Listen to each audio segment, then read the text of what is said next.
morning, New Zealand, and welcome to another episode of Turn the Page. My name is Mark Pacey from the Wairarapa Archive, and we're continuing through Walking Back to Happiness, Don Farmer's book about growing up in Greytown in the 1950s. Got two more chapters. Chapter 19, Sid the Hard-Bitten Bachelor. Old Sid didn't put a lot of stock in cleanliness.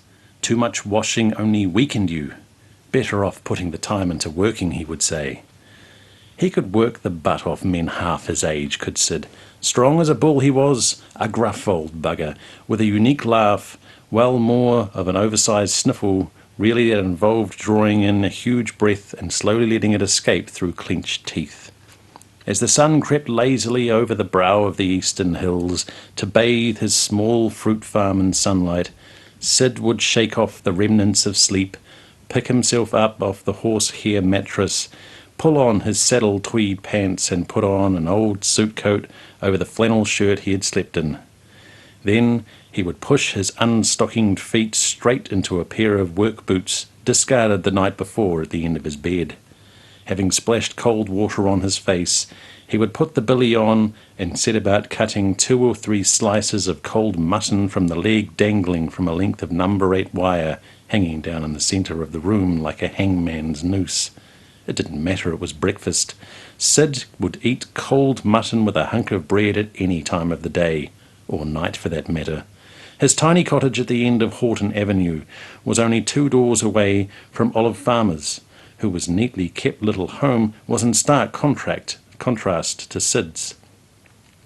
To call Sid's home Spartan was an insult to the ancients who inhabited Sparta. From the side door you walked directly into the kitchen, which doubled as Sid's bedroom, although there was a small room closer to the back of the cottage fit for that purpose. In the kitchen was a sink with a cold water tap, an old black stove, a tiny table with 2 wooden-backed chairs, and a settee. The settee was Sid's bed, with its scrawny mattress, a single pillow, no pillowcase, and a single grey army blanket. The floor was bare boards. The wire used to suspend Sid's mutton was tied to a rafter of the unlined ceiling, and fastened to it was a gamble Sid had somehow managed to acquire to hook the cooked meat on. He would carve off slices from it until only the bones remained. It didn't matter how long that took. 3 or 4 days, it was all the same to Sid. Stepping out of the door to start work, Sid didn't worry about tying bootlaces. Usually there weren't any, and if there were, they just dragged along with them. It's a wonder he didn't take a nasty spill. He would roll a smoke and jam it in his short black plastic cigarette holder, the first of many he would smoke that day. A lifetime of clenching the holder between his teeth was responsible for Sid's habit of speaking out of the corner of his mouth, slurring his words. He would walk to his shed, push out the heavy Howard rotary hoe, crank-start it and get to work. The task at hand would be to hoe round his gooseberries, black currants, and magnificent block of shining red currants, and 1 or 2 vegetable crops, peas or potatoes. Australian-born Sid was part Aborigine, and in his younger days had been a policeman in Sydney. Why he had come to New Zealand was a mystery, and how he had come to know Olive and Ted Farmer before arriving in New Zealand is an even bigger one. His indigenous Aussie roots can be credited, though, with helping him survive the rigours of his self-imposed lifestyle. Sid could make himself comfortable anywhere. Once, having arranged an overnight fishing trip to the Palliser coast with 2 others, his fishing mates were aghast to find Sid had brought next to nothing with him. No bedding, just an old haversack into which he had packed a couple of hand lines and tackle, a loaf of unsliced white bread, a small serrated-edged knife, slices of near week-old mutton, his tin of silver fern tobacco, blue zigzag papers, and a lighter. "I thought you said you were bringing everything you would need," said Jim Kane. "You didn't expect a bed of roses, did you?" "No, but I didn't count on a bed of stones either," said Jim. With the sun about to set, Sid scooped up out a hole in the sand for his hip, pulled his old felt hat over his ears, and turning on his side, was soon fast asleep. His frozen mates had to scour the beach in semi-darkness, scouting up driftwood for a bonfire on the sand. Come dawn, Sid rose as the sun sought out the land, stretching his huge 6-foot 6-inch frame, and started to bait up as his mates who had fought to get any sleep shivered and complained. With his back to the sea, Sid circled the line round and round his head, and when it gained momentum, quickly spun around to face the breakers, thrusting the baited line far out to sea. By day's end, he had notched up 3 times the catch of his mates, gutting and cleaning snapper and red cod, and throwing back the little sought-after kawai. Sid had 2 ways of getting his line into the sea, either manually or by using what he called the gadget. This he had made himself. It was a crude type of rocket launcher into which he would thrust line, hooks and sinkers, and with the help of a little gunpowder would fire the whole contraption into the sea. Sid's only known family was a spinster sister, Evelyn, who lived in Martinborough, and became well known as a dressmaker. He was very fond of Evelyn, and several times a year Sid would make the journey, firstly to Featherstone, then by road services bus to Martinborough to see her. On rare occasions Evelyn would turn up on Sid's doorstep to spend a couple of days. What she thought of his barren existence in his tiny cottage has been lost to the mists of time. In earlier days, Sid's walkabouts had landed him in Martinborough, where he lived briefly, even playing rugby for the town's team. Earlier still, in the years before World War I, Sid had his only known interest in the female sex revealed. Annie Farmer, Tom's sister, was living with her mum, dad and siblings in Morrisville. Her mother, Elizabeth Farmer, was a first-generation New Zealander who had retained all of the characteristics of her parents' homeland of Ireland, including a quick, fiery temper. Elizabeth was built like the proverbial brick outhouse, in stark contrast to her much older husband James. Was well known throughout the rough and ready little township for her no-nonsense approach to life and zany antics. She ruled the roost at home, but did a good job of raising her small tribe of children. For reasons unknown, Elizabeth took a dislike to Sid, as he made a desperate attempt to court Annie, and, as was her way, she wasn't going to hide her light under a bushel. One afternoon...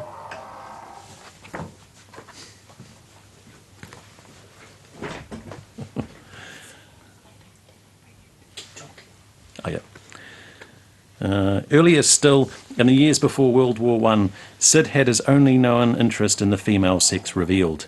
Annie Farmer, Tom's sister, was living with her mum, dad and siblings in Morrisville. Her mother, Elizabeth Farmer, was a first-generation New Zealander who had retained all the characteristics of her parents' homeland in Ireland, including a quick, fiery temper. Elizabeth was built like the proverbial brick outhouse, in stark contrast to her much older husband James, and was well known throughout the rough and ready little township for her no-nonsense approach to life and zany antics. She ruled the roost at home, but did a good job of raising her small tribe of children. For reasons unknown, Elizabeth took a dislike to Sid as he made his desperate attempts to court Annie, and, as was her way, she wasn't going to hide her light under a bushel. One afternoon she sat on a length of fallen log just inside the gateway to her country cottage, awaiting the return of Sid and Annie. The two had met up on the sly, and Sid had convinced Annie to take a stroll in the countryside. Eventually they headed home, and as they approached the gate, Elizabeth sprang into action. Scooping up a handful of gravel from the pathway, she let fly as the startled suitor, screaming at Sid to leave her daughter alone. "You are nothing but a streak of misery," Elizabeth hollered at Sid, big and strong as he was, took to his scrappers. Sid, the luckless lover, gave up on woman and resigned himself to a life of a bachelor. He settled down in his 4 acres in Greytown, and the cottage Bert Trotman had tackled together for him from remains of the old Adams house that had sat close to Peter Yeham's market garden. There he turned his mind away from Annie and on to fruit farming and hoarding money. It was in the far-off days of endless cultivation before growers realised mowing was much easier and just as effective on yield crops. After a solid day's work, Sid would kick off his boots, splash water on his face. There was neither a bath nor any type of shower in the cottage. and set about peeling a handful of spuds to throw into a roasting pan. Slumped on the sofa, Sid had perfected a novel way to check the progress of the roasting spuds without having to lift himself off the settee. Using another piece of faithful number 8 wire, about 6 foot long and bent to a hook at one end, Sid had practiced opening the oven door with it and, satisfied his meat and spuds were doing okay, somehow used the wire to push the oven door shut again. Every so many nights, Sid would knock off a little earlier than usual and break from his hermit-like existence. He would head off up Jellicoe Street to the South Wairarapa Working Men's Club, making sure to get there with time to spare before it closed at 6 p.m. He would sit in the reading room, which was just inside the door, and catch up on the news of the day, reading the free newspapers. Then he would help himself to the cracker biscuits and cheese put out for members. Sid went a step further than just satisfying his immediate hunger, though. The shrewd old fruit grower would stuff as many biscuits and pieces of cheese into his jacket pocket as possible to take home for later. Sometimes he would call into Ron and Sheila Farmer's home on the way back to his cottage, breaking off pieces of branch from a line of pussy willow trees before walking up the drive. Inside he would say, "Yes, please, missus," to an offer of a cup of tea, and while they talked he would take out a pocket knife to whittle the willow. Somewhere along the line Sid had learned how to make a whistle that way. He hollowed out the short piece of stick by twirling the knife around and drilled a few holes in the top. Having finished, Sid would play a couple of crude notes before handing it over to whichever child was close by. Sid was always ready to capitalize on anything that was going free, but was not at all keen on giving anything away, and he made no secret of the fact. Once, when a Martinborough man arrived to buy some mangles, Sid told him to make sure he scraped the top soil off them before leaving. "That stuff's worth £100 an acre to me." Walking into town was never an exercise in administering scenery for Sid. I said that weirdly. He kept his head down the entire journey, once explaining to an inquisitive Ron farmer, "You can't find money by looking up." One day when visiting his next-door neighbour, Carrie Gunn, Sid noticed 2 or 3 wooden clothes pegs that had been left lying in the grass by the clothesline. He scooped them up and put them in his pocket. Carrie saw him and protested loudly, but Sid simply gave a guffaw and said if she had wanted them, she wouldn't have left them lying there. He would use them to peg up a shirt or his one and only flannel singlet to a wire boundary fence that separated his cottage from the farmland on the rare occasion he did a cold water wash. What Sid did for a full body wash can only be guessed at, the most likely scenario being a dip in the creek that cut along the front of his block, and that wouldn't have been an everyday event. Sid's companion for quite a few years on the fruit farm was a black Labrador dog named Tug. Whereas he liked having Tug on the place, Sid took exception to laying out money to feed the dog. Poor old Tug's diet was pretty meagre, to say the least. If he could run down a rabbit, Tug would gnaw on fish heads or poke his nose hopefully into a possum carcass after Sid had skinned it. Otherwise he had to rely on butcher Mick Horton having a few free scraps. Every fortnight Sid would take a sugar bag and walk to the butchery on Main Street to buy legs and shoulders of mutton. While there would be relief,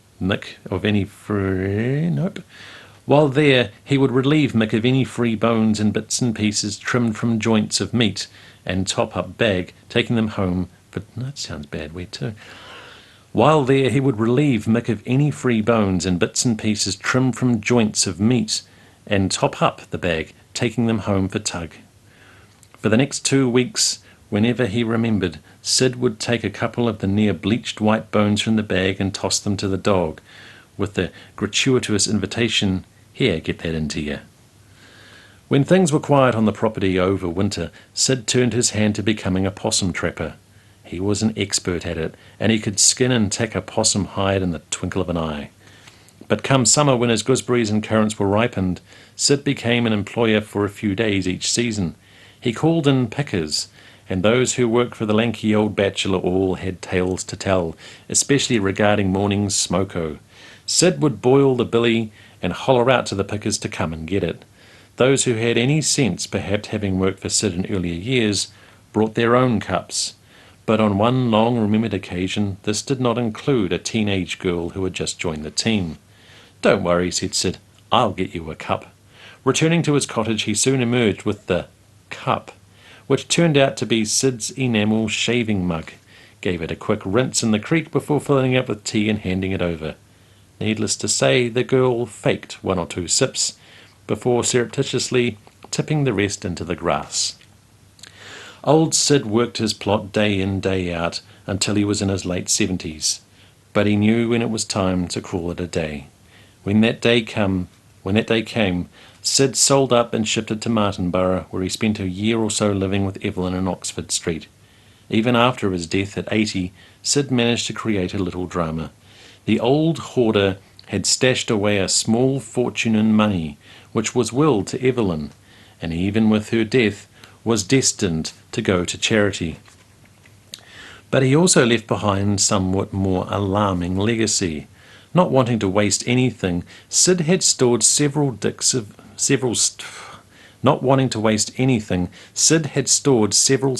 gelignite in Evelyn's shed, which was not discovered until years later, when it was found stashed away from sight.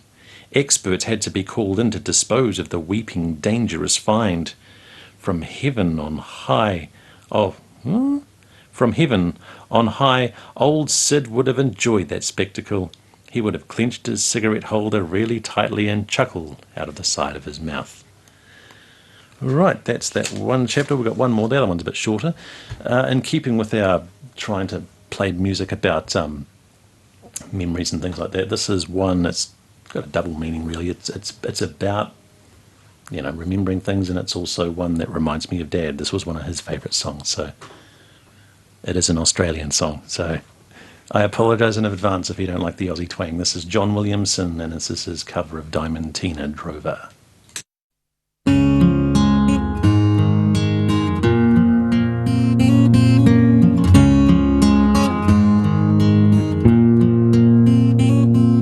The faces in the photograph have faded, and I can't believe he looks so much like me. For it's been 10 years today since I left for old Cork Station, saying I won't be back till the droving's done. For the rain never falls on the dusty Diamantina, and a drover finds it hard to change his mind. For the years have surely gone like the drays from old Cork Station, and I won't be back till the droving's done. Well, it seems like the sun comes up each morning, sets me up, then takes it all away.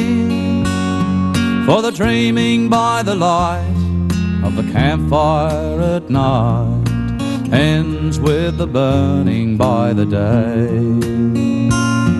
For the rain never falls on the dusty Diamantina, and a drover finds it hard to change his mind. For the years have surely gone like the drays from old Cork Station, and I won't be back till the droving's done.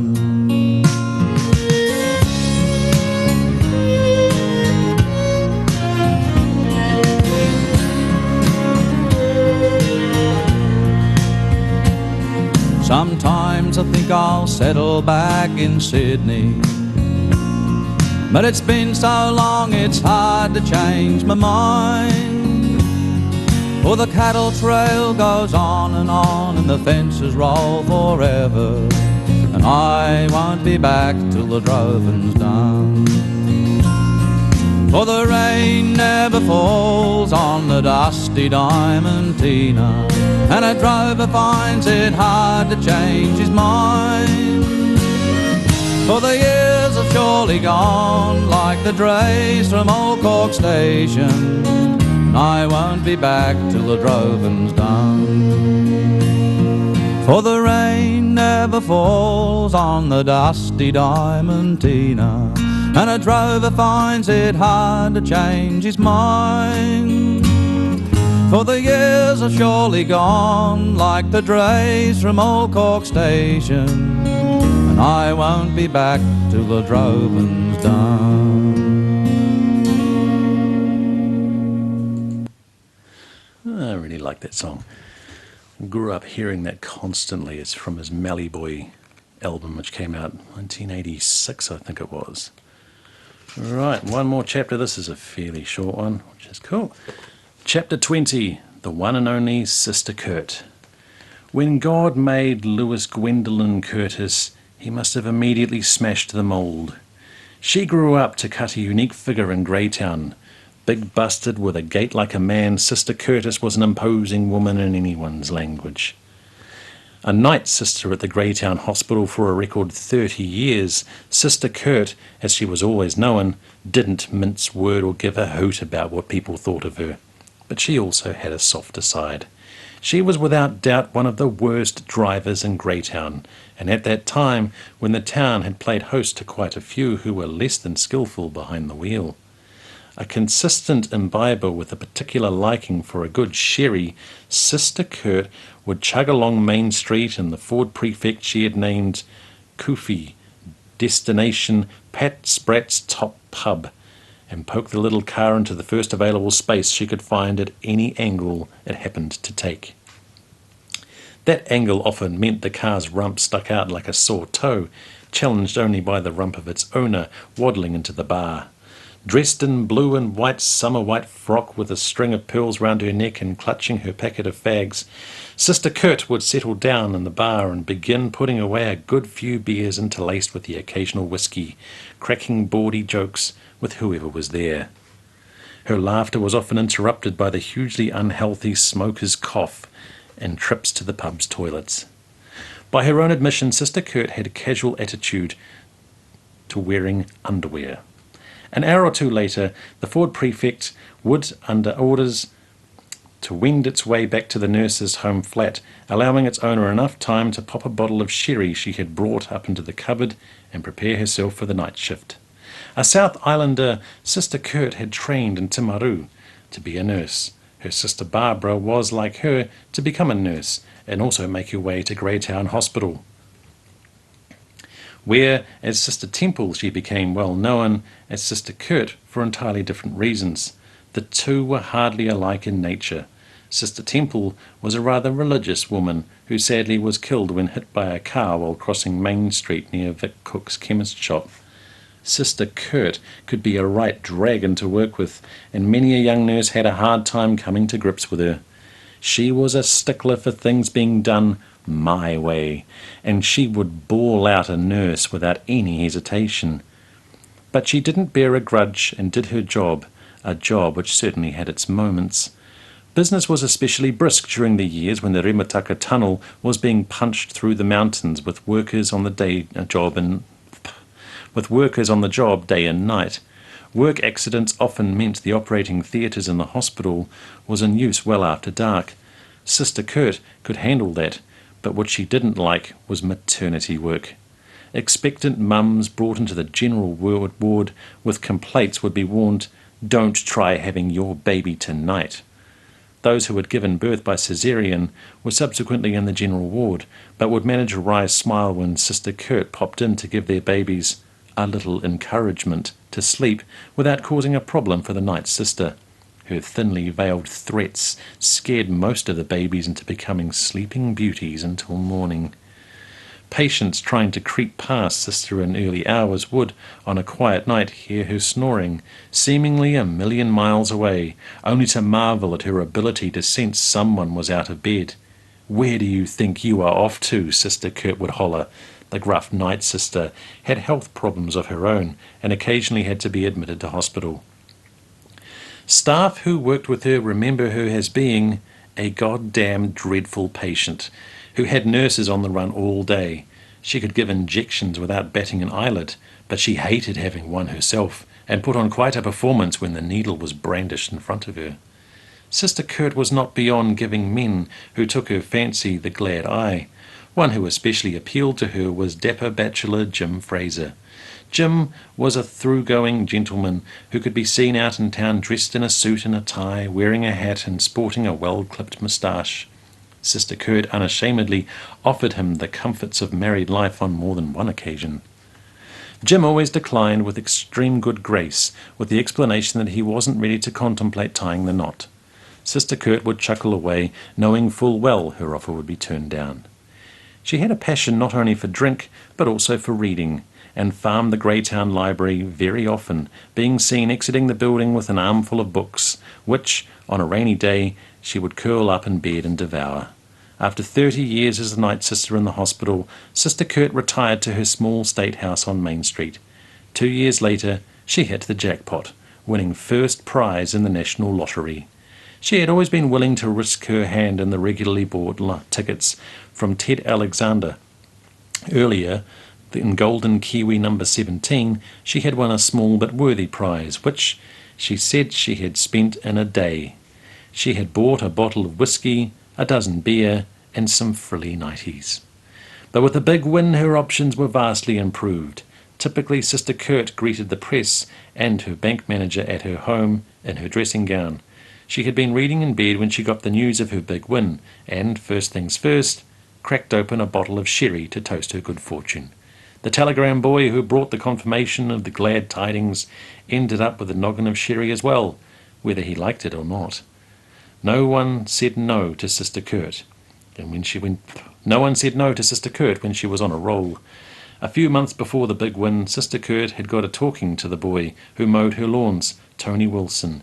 She had told him if she ever won Golden Kiwi, she would buy a new car and give him her Ford Prefect. Now, as a winner, Sister Kurt kept her promise. Young Tony was called out of class at Kuranui College by Principal Sam Meads and told he must go at once to Sister Kurt's home. Bewildered, Tony, who was a fourth former, thought his part-time employer must have died. Not so. He was in for a surprise. Not only was Sister Kurt alive and well, she had the keys for the car waiting for him. The retired, hard-cased night sister lived out her retirement doing much the same thing she had always done until reaching a ripe old age and was no longer able to care for herself. She ended up a resident of the Buchanan ward of Greytown Hospital, an ironic final stop-off for the woman who had walked the hospital's corridor for 30 years. An octogenarian, Sister Kurt died in Buchanan. All right, that's your stories for today. We'll come back again next week with one more. Yeah, one more, and then, or is it two more? I think it's one more because it's a long chapter, so we're going to have to break that one in two, or I'll be doing another 1 hour session, which I can't do because I have to go to a meeting now. So have a brilliant week. Hopefully it's a bit cooler for you. It's rather warm last week. And we will catch up with you in a week. Have a good one.